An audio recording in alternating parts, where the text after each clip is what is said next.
Hello, my name is Sarah Wagner, and today we'll be discussing Chapter 21, the Internet.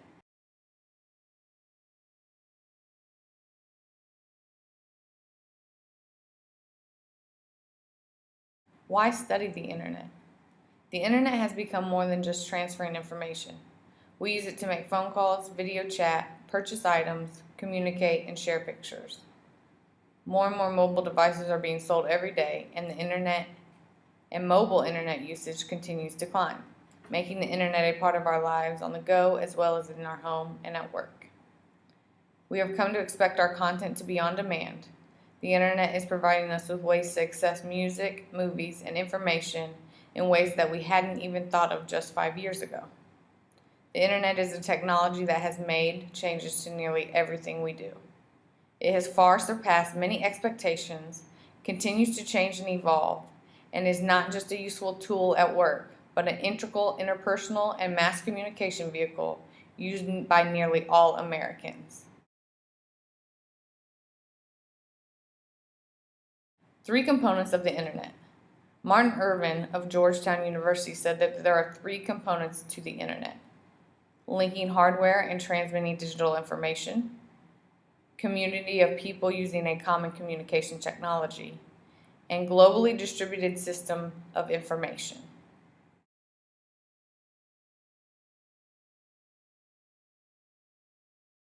The humble beginnings of the Internet. The U.S. Department of Defense awarded contracts as early as the 1960s for packet network systems, including the development of the ARPANET, which would become the first network to use the Internet protocol. The first message was sent over the ARPANET from a computer science professor, Leonard Kilrock's laboratory at the University of California, Los Angeles, to a second network node at Stanford Research Institute. In 1976, Usenet was developed as a communication medium, initiating as a way for students at the University of North Carolina to communicate with the students at Duke University, expanding to include other computers that were not allowed to use ARPANET. 1986, NSFNet replaced ARPANET. It was a backbone that connected 5 supercomputer systems located throughout the United States. Community networks were not allowed to access this backbone with feature-upgraded high-speed fiber optic technology, yielding more bandwidth and faster connections.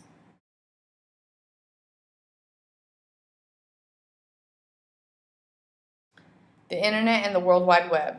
Aren't they the same thing? The Internet is a network of computers. It connects millions of computers together globally, forming a network in which any computer can communicate with another computer as long as they are both connected. Simply put, the Internet is a network of networks, and there are all kinds of networks in all kinds of sizes. The World Wide Web allows users to access the network in a user-friendly way. It is the information sharing model that is built on top of the Internet. The World Wide Web provides audio-visual format and graphical interface that is easier to use than remember a line of computer codes.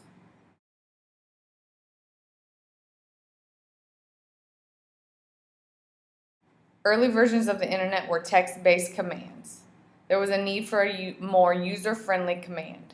In 1989, Tim Berners-Lee created the World Wide Web, which he used graphical interface for accessing the Internet hyperlinks and URLs. Two-way communication between a hyperlink and a domain server. URL stands for Uniform Research Locator. Actually, URLs, as we know them, are just a device to make it easier for people to find websites. Each website has its own address, which is in a form of a number or an IP address. But because numbers are much more difficult to remember, they are mapped to an address such as www.yahoo.com. A hyperlink is a piece of clickable text or a graphic button that will take you to a particular website or URL.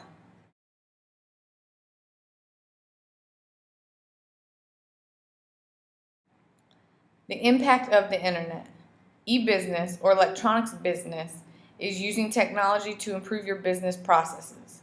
This includes managing internal processes such as human resources, financial and administration systems, as well as external processes such as sales and marketing, supply of goods and services, and customer relationships.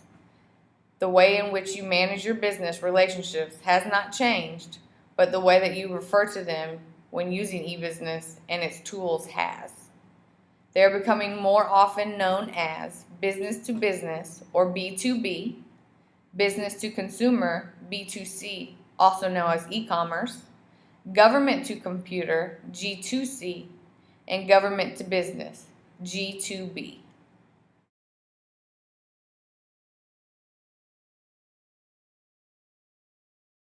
Recent developments.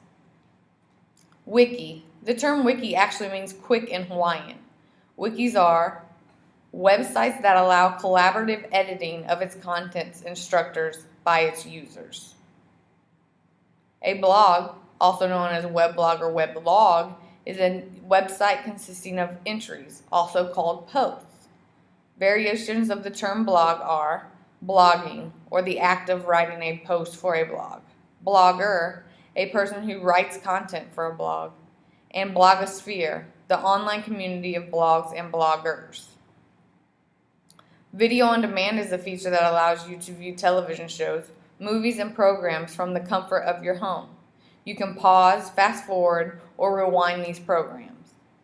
A social networking service is an online service, platform, or site that focuses on facilitating the building of social networks or social relations among people who share interests, activities, backgrounds, or real-life connections.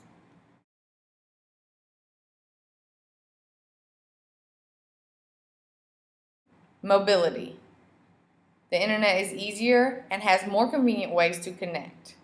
Through Wi-Fi, there's a wireless network that uses radio waves to provide wireless high-speed internet and network connections.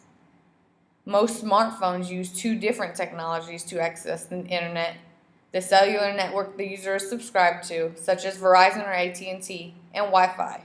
The advantage of the cell network that you access is that you have internet just about anywhere you have cell phone service. Tablet connections to the internet as the same as cell phones. Wi-Fi is available on a range of domestic U.S. flights, allowing access to the internet while you fly. On the plane, communicate with a ground station, either using radio waves similar to a cell phone or through a satellite link, depending on the provider.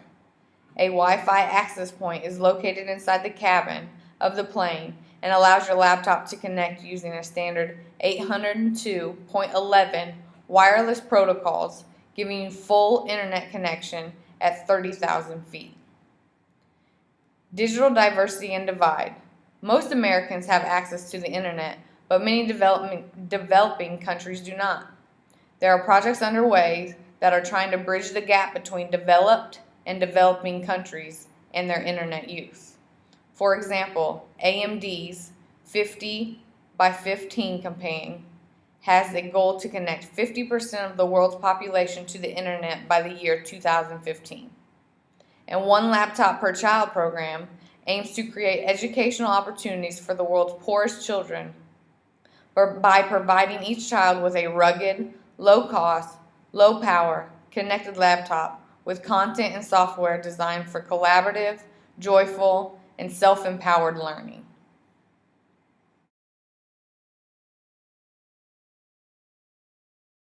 Factors to watch. Regulation. Regulations by the government, such as Cyber Intelligence Sharing and Protection Act, would allow for voluntary information sharing between private companies and the government in the event of a cyber attack. Cloud storage. The incredible growth of data drives not only the need for information governance, but also the development of cloud technologies. Cloud computing and storage technologies, which provide on-demand, shared, and network access to data, are well positioned to address the needs for storage capacity, availability, performance, and services. With all the new technology and the success of the websites, we would think that the internet comes without its drawbacks. This is not the case. For example, An economic concern is by the internet. With all the new technology and the success of websites, you would think that the internet comes without drawbacks. This is not the case. For example, an economic concern that is produced by the internet is the use of programs such as Netflix and Hulu that offer viewing of television on the internet. These programs, which seem to become increasingly popular, have a number of American households disconnecting their cable services. The trend decreases the revenue of advertisement via traditional TV programming.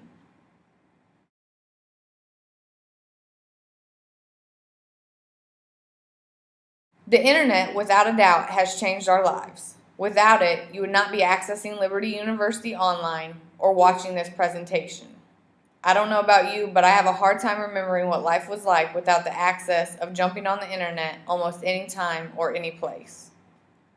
We used to use atlases to travel, phone books to find addresses, and letters to communicate, all things of the past. Which has me posing the question, I'm interested to know, how has the internet changed your personal, professional, and educational life in the last 10 years? Thank you.